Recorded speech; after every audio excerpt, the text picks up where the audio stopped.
Takže čus lidi, já vás vítám mého dalšího videa. Tentokrát opět hrajeme Fallout Shelter. Tentokrát je to epizoda 3.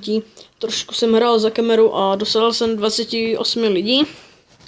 Ale mám strašně málo, že jsou strašně smutní, protože nemáme jídlo, nemáme vodu, takže jsou špinaví a že umírají už třeba, tak můžete vidět, že má strašně málo, že už umírají. No tak jsem to, protože má docela málo caps, tak jsem trošku hrál za kamerou. A budu teď muset postavit elektřinu. Víc elektřiny, proto. A zjistím, a jo, postavím.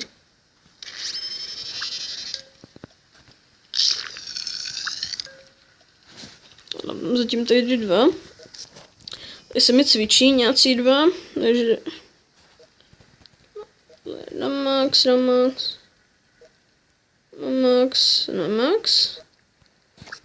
Tohle tam Vondráka pošleme. Tady jsou 2, taky 2, super. Lidi si dávat nebudu, protože máme 36, tady tenhle už jde, už je Wastelandu. Našel 25 caps, to je super. Já strašně mám těch caps. No, se budeme muset vylepšit trošku, no. Ještě tady ty šutry. Každou ty se odstraní, jo, ale jako jídlo hlavně teď potřebujeme a vodu tu pak dořešíme nějak, to postavím pak další waterment. Tak se podíváme na naše lidi. 10%, 10. 36%, už jí klese, Radio Studio Dome. Všichni skoro umírají, no. Já nemám čím je ozdravit, nemám steampacky, nic nemám. Strašně špatný je to. Chci maximálně nějaký úkoly pozbírat 500 jídla, to uděláme. By to jsme mohli, to 2 zbraně, to bychom někde našli.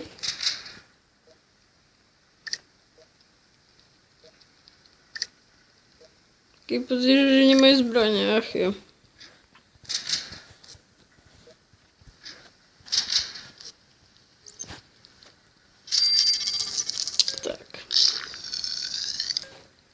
Když už jsme u těch zbraní, tak je aspoň oblečeme, nejsou nazí.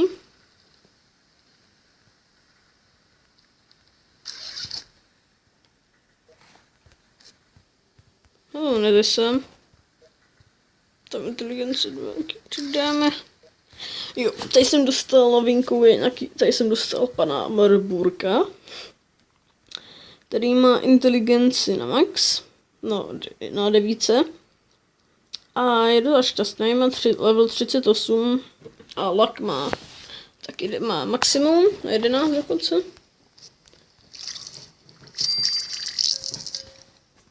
Já jsem tak super.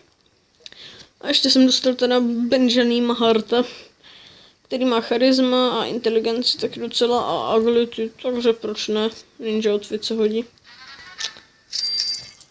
Tak, minul jsem poslal do Wastelandu, je level 40 už, takže to jsem myslím, že dostal, ne, nedostal, to jsem vycvičil, jo, dal jsem s tím pěkný kamen.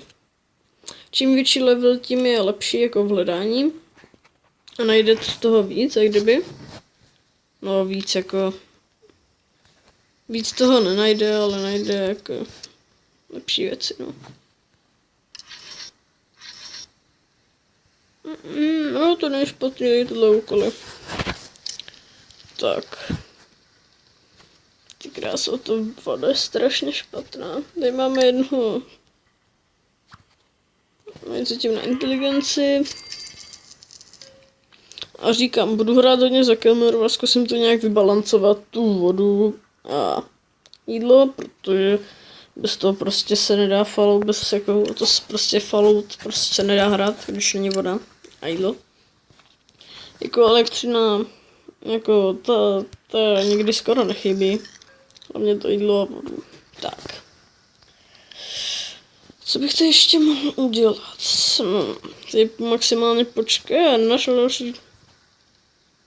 Maximálně čekat na tady toho Rogera Warnera. No a můžeme se taky podívat na staty, hele. Ty krásu, tam skoro všechny zbraně.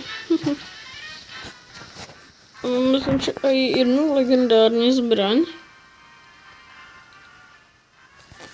Ne, tu ne. Jo, tuhle. Zbraň. Jo, Moriburg. A Frido, který je prostě nejlepší.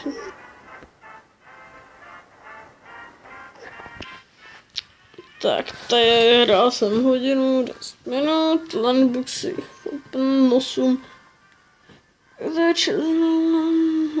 A teďka se podíváme na tady produkci elektřiny v minutu 22 a spotřebovám jí 9. Okay.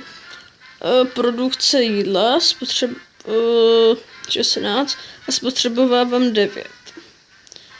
A produkce vody je 9 a spotřebovávám 9,72, takže s vodou jsme na tom hodně špatně. Přímo nejhůř, co asi může být s vodou. Já maximálně můžu jen čekat, než se tady ti doučí prostě, aby se to počká maximálně, než se to doučí a pak je poslat a bude to rychlejší, jo, ale jako je to strašně slzý. Strašně. Mě to viděli, že dostanu. Vidíte, že nemám vodu, prostě no. To naštve.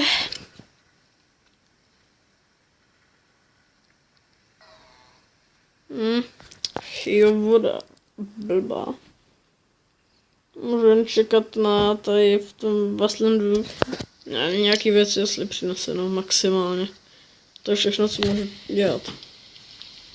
Jako noví lidi nechci, protože by mě tady akorát překáželi. No. O nic, já myslím, že pro tento díl by to bylo všechno. Já doufám, že se vám tohle video líbilo. Nezapomeňte dát like, odběr a sdílet toto video. Zatím si mějte hezky a čau čau.